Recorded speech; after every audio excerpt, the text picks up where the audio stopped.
शहरासह जिल्ह्यात चोरट्यांनी धुमाकूळ घातला आहे। मध्यरात्री दरम्यान कुलूप असलेल्या घराला लक्ष्य करीत चोरट्यांनी घरफोडी करण्याचा प्रयत्न केला।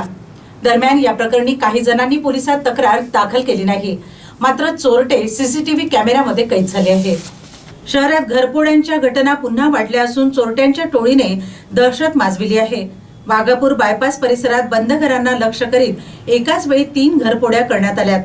घरमालक बाहेरगावी असल्याची संधी साधून चोरट्यांनी रोख रक्कम मौल्यवान ऐवज लंपास केला। गेल्या काही दिवसात अशा 5 पेक्षा अधिक घटना घडल्याने नागरिकांमध्ये भीतीचे वातावरण आहे। पोलीस घटनास्थळी दाखल झाले असून सीसीटीव्ही फुटेजच्या आधारे आरोपींचा शोध सुरू आहे। दरम्यान चोरी करताना चोरटे कॅमेऱ्यात कैद झाले असून पोलिसांनी नागरिकांना सतर्क राहण्याचे आवाहन केले आहे।